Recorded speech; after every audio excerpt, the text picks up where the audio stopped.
Welcome to the Dietitian Side Hustle podcast. My name is Katie Dodd, and I am a nutrition entrepreneur. But here's the catch. I have a full-time traditional dietitian job. My entrepreneurial endeavors are my side hustle. I've been making six figures through my job and side hustle doing things that I love. If I can do it, you can too. This podcast is for dietitians, interns, and students who want to be inspired to start or perfect the side hustle of their dreams.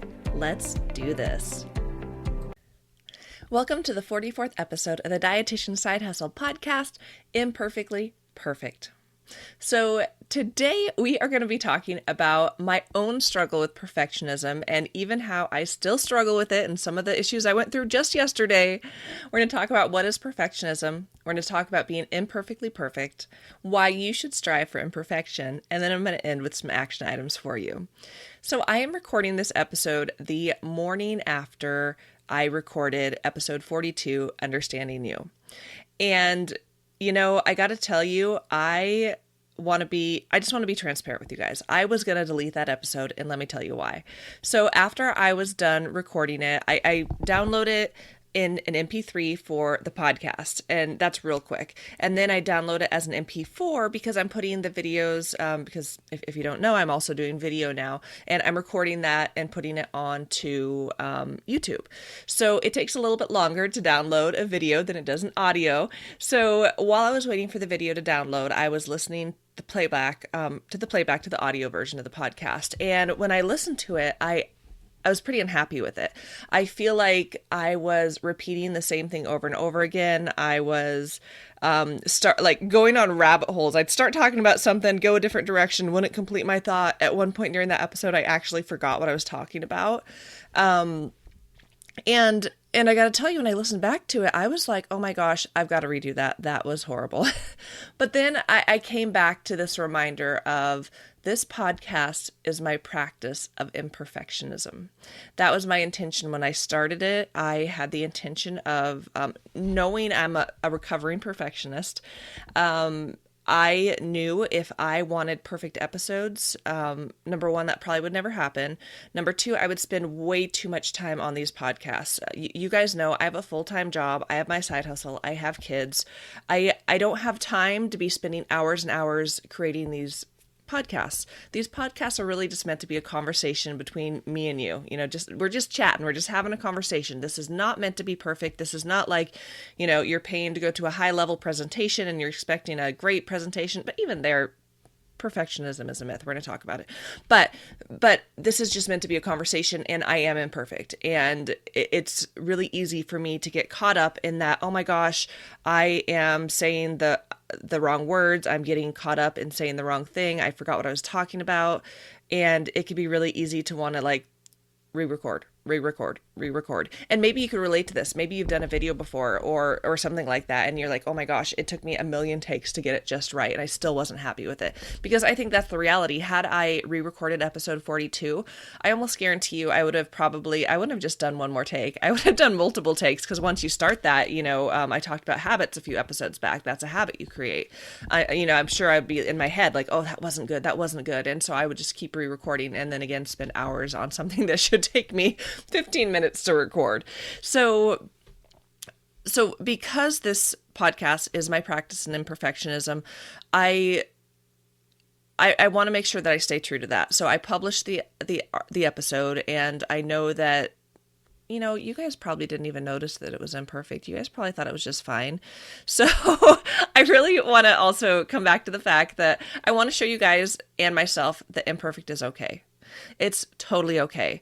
When it comes to that episode, Understanding You, the content was good. Like, I know the content was good. I feel like my delivery was imperfect, but I'd like to think that through that episode, I made an impact, that I reached someone, that they were inspired to learn more about themselves, to embrace who they are.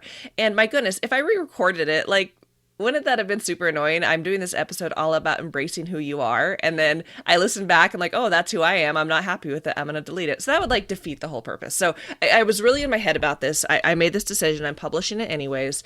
And again, because I was in my head about it this morning, the first thing I want to do is hop on a podcast episode and talk to you guys more about this. Now, this is coming 2 episodes later because my next episode is going to be an interview. I'm really fangirling out about it. I'm very excited about this next interview. Well, I guess you guys would have already listened to it because it will be in episode 43. So again, I decided not to re-record the episode. Number one, I'd be going back on my word to you guys about being imperfectly perfect in this podcast. It would take me forever, and that's just not the point, really, of any of this. So, and honestly, I'd love to hear your guys' feedback. If you listen to episode 42, Understanding You, when I was talking about personality tests and how you're, uniquely and perfectly made, if you listen to that episode and you're like, listening to me talk about it now and you're like, wait, you thought that was imperfect? I'd love to hear your feedback, because oftentimes it's just something we get stuck in our heads and people don't hear it. I will tell you, when I speak publicly, most of the time when I'm up there, I'm really nervous, and I've gotten better with time, but people will tell me when I'm up on stage, like, oh my gosh, you did such a great job. I'm like, oh my gosh, I was so nervous. And they're like, we couldn't even tell. So it's, it's often that dialogue in our head. So again, when it comes back to that episode talking all about our personalities, you guys, this is me. And I know that I'm good enough. And the truth about me is, when I get nervous, when I get a little anxious, my brain goes blank. And we saw that, well, not even when I was nervous, because yesterday when I was doing the podcast, I don't think I was too nervous. I will tell you, now that I am recording on video, I feel like there's an added level of nerves, even though I'm sitting alone in my office, like no one's with me. Just the thought of people watching this later, I'm like, what if I don't look at the camera enough? I don't. What if I, do something funky with my body language? I will. So it's okay, right? But so maybe that made me a little nervous yesterday it was yesterday for episode 41 when I went blank in my episode. So again, this podcast is just meant to be a conversation. I do have some notes that I go by. When I do big presentations, I want to tell you guys this. When I do a big presentation, because I do speak publicly on stages, I do webinars, I typically write out my script. And let me tell you why. It is because of the fact that if I'm going to be in front of a big group of people, or if I'm going to be speaking on a webinar live, when I know, game on, if I mess up, it's happening live. I know that if I get nervous, that this doesn't always happen, but if it does happen, if I get nervous, I will blank out and forget what I'm talking about. It's not that I'm not a good dietitian. It's not that I don't know my stuff. It's just simply my nerves, my anxiety, and how my brain works. It'll just poof, it'll be blank. I'll forget what I'm talking about, and then I'll start panicking. So that's okay. And it's also understanding me and how I work, and understanding that I am meant to be on a stage. I'm meant to be on webinars. I know that I'm really good at presenting and sharing information, and hopefully building up and inspiring other people. And if I get stuck in my head about oh my gosh, what if I go blank and I forget what I'm talking about? I'm never going to be on the stage. I'm never going to be talking to people, and I'm not going to be able to have a chance to impact people in the way that I want to impact them. So I will tell you that I used to find it really embarrassing that I'd write out my entire script. I did a webinar one time, and one of the comments said, it sounds like she's reading from a script. And they were right. I was reading from a script. I was really embarrassed. I'm like, oh my gosh, I suck. I should never do webinars again. But I want to tell you about a story about Barbra Streisand. So I won't go into the whole details of just really my journey into learning more about social anxiety. At this point, I might talk to you guys more about it later. But in my really research online, learning more about social anxiety, I came across this article about Barbra Streisand. So I think most people know who Barbra Streisand is. If you don't, she is an amazing singer. She's been around for a long time. She's known as one of these big female power singers. And so she actually has social anxiety. And the story about Barbra is that she was performing in 1967 at Central Park, and she forgot the lyrics to her own song. Barbra Streisand, superstar, on stage, singing her own song, she forgot the lyrics. And she was so embarrassed, so mortified. She didn't sing publicly again for years. It really took a hit to her confidence. It really, it just messed with her head. And, most people look at Barbra Streisand and they're like, oh my gosh, she's so amazing. But she struggled with confidence, and she even, kind of like me, her brain goes blank sometimes when she's nervous. So when she did end up coming back to the stage, it wasn't until the time they started using teleprompters, and she continues to use teleprompters on the stage. And when I heard that, I thought that was cool. And I was like, you know what? If Barbra Streisand can use a teleprompter when she is singing her own songs, I could use a teleprompter and have my lyrics or have my, my webinar, what I'm going to say, I could have that written out. Like, that's okay. If she could do it, I can too. And while I used to find it embarrassing that I would write out my script and prepare a lot, and again, on webinars, oftentimes I am going off a script because of my nerves. I can come back to that webinar comment when someone said, it sounded like she was reading, and I could be like, okay, yeah, I was reading. But 99% of the comments on that particular webinar were so positive. People were saying, this was the best webinar I've been on in years. This was so great. I learned something new. This is going to help my practice. So it comes back to knowing that it's okay. Because had I never done that webinar, I wouldn't have been able to impact people and help them in what they were doing with patient care. So I'm sharing that for a couple of reasons. Mostly because I just kind of want to explain a little bit about who I am and my personality and why it's okay if you have to do something a little different to get to your goals. It's okay if you have to write out the script of what you're going to say in order to do it. So I will tell you, with practice, I've gotten better. I've got webinars that I actually no longer read from scripts. I often have them available. That is the key. I always, if I'm doing an in-person presentation or a webinar, I have my notes and everything printed out and ready to go. In the event that my brain goes blank, pick it up, read it for a minute if I need to, and keep rolling. Because I just have to remember, it's not the point that I'm perfect, it's the point that I'm delivering the information and sharing with people.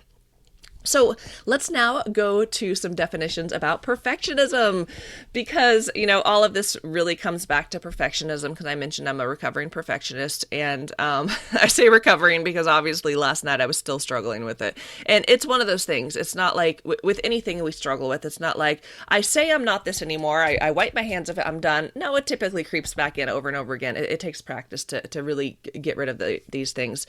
I talked a few episodes back about habits, and, overcoming perfectionism, it comes down to your habits and what you do on a regular basis. And so let's go into the definitions of perfectionism. So perfectionism is a noun, and it means refusal to accept any standard short of perfection. How's that sound, guys? Refusal to accept any standard short of perfection. Now, if we look at perfect as an adjective, perfect means having all the required or desired elements, qualities, or characteristics as good as is possible to be. So as good as possible to be. So we know what perfect is, but I think it's helpful to hear the definitions. Now let's look at perfect as a verb. It means make something completely free from faults or defects, or as close to such a condition as possible. So perfect as a verb means to make something completely free from faults, completely free from defects. Is that realistic? I don't know. I don't think so. But understanding what the definition of perfectionism is, I want to talk about how many dietitians are perfectionists. I know that this is a lot of our personality types. I know I can't see you, but if you want to give a hand up of, yep, that's me, I'm a perfectionist. And I will tell you, I used to wear perfectionism as a badge of honor. I was so proud that I was perfect. I was so proud that I would be the best prepared, have everything just right, ready to rock and roll. I was so proud of that. But I will tell you, it used to take me a lot longer to do things, a lot longer, or I wouldn't do them at all. So I've also heard of many other dietitians being very proud of being a perfectionist. But I want to tell you guys today that perfectionism isn't really a badge of honor, in my opinion. I do believe that perfectionism is weakness. And I believe it's a weakness because perfectionism leads to paralysis. We get so caught up in making sure everything is perfect, everything is right, everything is free from faults or defects that we never start. We never do the thing. We waste so much time getting something just perfect. And let's be honest, you spend all that time making something perfect, and when you deliver, sometimes we still feel like it's imperfect. We're able to zone in and see the one area we messed up, the one area we stumbled a word, the one area we didn't get the sentence just right. Or, if you're like me making handouts, you can change the margins 100 times and shift where your picture is on a handout. Maybe that's just me. But, it leads to paralysis. Oftentimes when it comes to starting your side hustle, You won't get started because you feel like I have to learn everything first. I have to be perfect in this skill. If I'm going to be a blogger, I have to have the perfect website. If I'm going to be a speaker, I have to be like the perfect speaker. If I'm going to be a writer, I have to take classes and learn how to, improve my writing skills and be perfect, and everything has to be right. I have to do all this research, and then all of a sudden you're looking at years and years of your life have gone by and you've never pursued your dreams because you didn't feel like you were good enough. You weren't perfect enough. So perfectionism leads to paralysis. And you guys, I'm here to tell you that you don't have to be perfect. Honestly, perfect is an illusion. No one is perfect. You don't have to be perfect, and you don't have to know everything. Like, you don't, especially like maybe you struggle sometimes when you're providing patient care and a client comes in the office and like maybe they've got a little bit more unique situation. Like, I don't know the answer. And you're so embarrassed because you don't know the answer, but you don't have to be embarrassed, because when it comes to our field, when it comes to life, there's so many things to learn, so many things to know. All you have to know, guys, is how to get the right answers. And as dietitians, like when it comes to anything in our field, if I don't know the exact answer, I know to find a resource. I know to phone a friend. I can get the answer. And it's okay if you don't know the answer to something in patient care and whatever you're doing. It's okay to say, let me get back to you on that. That's all you have to do. No one expects you to know everything. No one expects you to be perfect. So you guys don't have to know everything. And I want you to strive for imperfection, because done is better than perfect. This became my mantra for a long time. Done is better than perfect. And let me tell you guys why. When it comes to perfectionism really is rooted in a couple of different things. It's rooted in a lack of confidence in who you are. And that's why a couple episodes ago, and I spoke about understanding you and really digging deep into our personalities and just kind of understanding, what are your strengths, what are your weaknesses, what makes you, and being confident in that.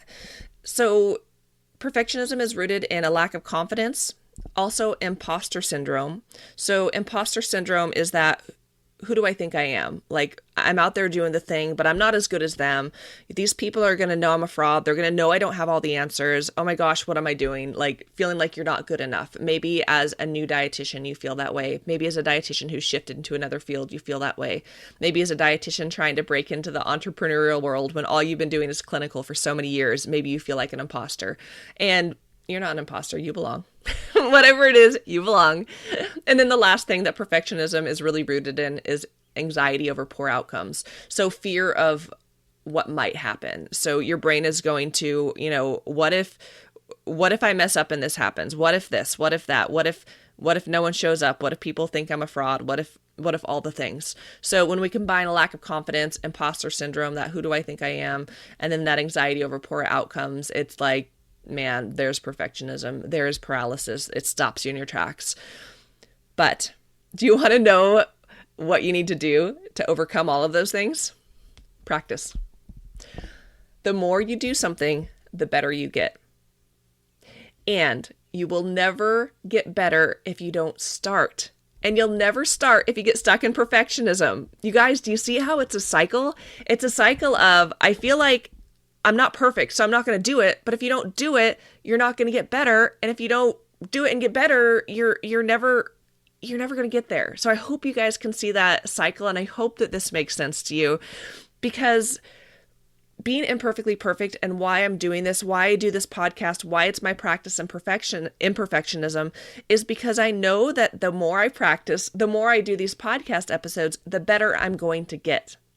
The better I get, the more I'll feel a little extra confidence. I won't worry about, all these things that perfectionism had me worried about in my head. So we have to break the cycle of perfectionism and paralysis. And the only way we do that is by imperfection and understanding that done is better than perfect. If you have a dream, if you have something you want to do, you got to get out there and do it. You got to start. You have to understand you're not going to be perfect, and that's okay. I want you guys all to, if you wear the badge of honor of perfectionism, I want you to take that badge off. I want you to take it off, and I don't want you to put it back on. I want you to replace it with a new badge of honor, and that is the imperfectly perfect badge. So what's the definition of imperfectly? Imperfectly is a flawed or incomplete way. So being imperfect, in my opinion, makes you perfect. To be flawed is to be human. To be flawed is, and I'm putting air quotes because this is one from the definition of perfect. To be flawed is having all of the required or desirable elements, qualities, or characteristics as good as it is possible to be. Because when we recognize that as humans, we are flawed individuals, and if we embrace that concept of being flawed, of being imperfect, that does make us perfect, because that makes us human. That makes us who we are. And that's okay, because perfectionism is not attainable. Imperfectionism, that's totally attainable. I do really good at that. So my action item for you guys, I want to encourage you guys all to be mindful of your own thoughts and actions. Reflect, am I a perfectionist? And if you are, then reflect, is my perfectionism holding me back from getting started, holding me back from, maybe you're starting, but maybe it's holding you back from really diving in or really going a direction you want to go, doing something new. So take time, reflect. Are you a perfectionist? And if you are, which I suspect a lot of you listening are, or at least maybe you have little pieces of it that creep in, I want you to pick up a new badge for me, the badge of being imperfectly perfect. I want to encourage each and every one of you moving forward from today, strive for imperfection. Be imperfectly perfect. Go out there, do the things, live your dreams. Remember that done is better than perfect. And yeah, guys, go out there and do it. Pursue your dreams. I'll talk to you next time. The next cohort of the Blogging Accelerator program is launching so soon. On July 12th, right around the corner, our 5th cohort will begin. The Blogging Accelerator program is designed to help launch you into the online space, making money through multiple streams of income without seeing patients. And you guys, this whole episode has been about embracing imperfection. And that is really what I based the Blogging Accelerator program is. Each week you learn and you take action, and you're going to be encouraged and motivated and pushed to take imperfect action. You guys, in a period of just 2 months with spending only 5 to 7 hours per week on the program, you are going to uncover your niche, develop your brand, build that darn website, learn how to create traffic, find hundreds of topics to write about, create more confidence, uncover more time, build your presence on social, uncover products to sell, and develop a plan to continue growing your blog business. You guys, I am so excited about this program. Head on over to the Dietitian Side Hustle website to learn more. Thanks so much for listening to the podcast, guys. Be sure to head on over to the Dietitian Side Hustle website at dietitiansidehustle.com and check out our coaching page to learn about all the ways that we can work together. Have an amazing day, and I'm so proud of you for taking the initiative to listen to this podcast. Now go out there and get it done. Bye, guys.